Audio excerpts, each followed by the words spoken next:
The threat of attack against Americans on U.S. soil is at a whole other level. If you see something, say something. That's Florida Attorney General Ashley Moody referencing remarks earlier this week from FBI Director Christopher Wray, who said Hamas's attack in Israel could inspire violence and attacks in the U.S. Amy Cherry has our top story. Moody held a news conference Thursday following a confidential security briefing in Boynton Beach, where she says she and the Florida Department of Law Enforcement have demanded information from the U.S. Department of Homeland Security about foreign nationals who entered Florida after being released by federal authorities at the southwest border. We know that there have been those on the terrorist watch list that have been encountered at the border more this year than ever in recorded history. We have been trying to get information from the federal government about who has crossed, who has been encountered, who might be special interest aliens, who has been released into our interior, and who has made their way into Florida. But they have fought us and concealed information every step of the way. Dave Kerner, Executive Director of the Florida Department of Highway Safety and Motor Vehicles, says national security is in jeopardy due to the open southern border. Ron DeSantis and the cabinet and our general has directed that the Florida Highway Patrol utilize our resources to make sure that every synagogue,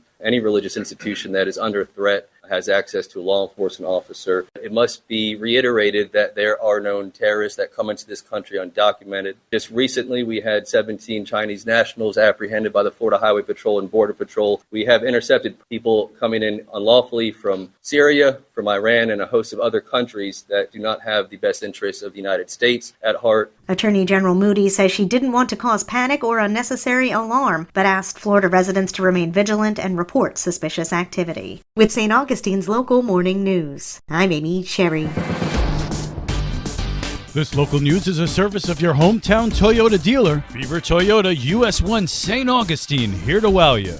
Beach 1055 is your go-to station for local election coverage. We'll be interviewing candidates for every elected office in St. Johns County. We begin our coverage with District 3. Liz Ryan kicks it off with candidate Clay Murphy. Born in Kentucky, Clay moved to Palatka in 1971. There he worked for the sheriff's office, then for the Florida Highway Patrol as a trooper. He moved to St. Augustine in 1991 and became a franchisee of Sonny's Barbecue.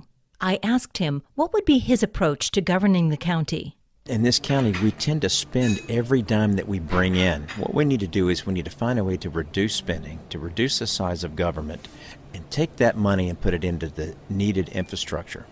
What direction would he take the county's comprehensive plan in? We need to renew the comp plan, but more importantly, developers develop. It's what they do. It's the county's responsibility to put guardrails on where they develop and how they develop.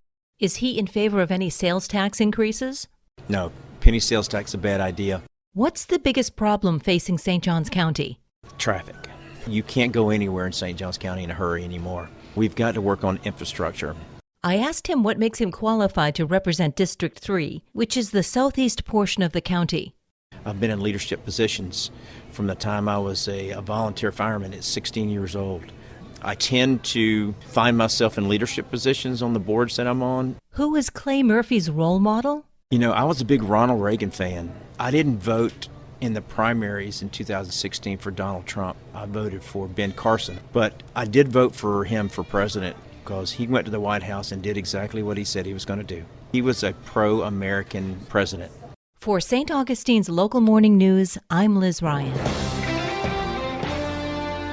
The weekend is here and there's plenty of family fun to be had in St. Johns County. This is Stacy with Fun for Augie Kids. This weekend is the last weekend to visit Amazing Grace Family Farms for their fall festival. Take fall photo ops, test your skills in the crop maze, and enjoy all their attractions. Tomorrow, the Junior Service League of St. Augustine is hosting Feel the Wheels. This is a great time to let the little ones loose to explore all the different types of vehicles. There's also a quiet hour at the beginning of the event to allow children with sensory sensitivities to explore within their own comfort level. Tomorrow, come out for a family dance party and enjoy a night of line dancing, family, food, and friends. Come dressed in your boots and country gear, meet Cowboy Calvin, a country artist, and learn some new line dances. For more on these events and others, please visit us on our website at fun4augiekids.com. Have a great weekend.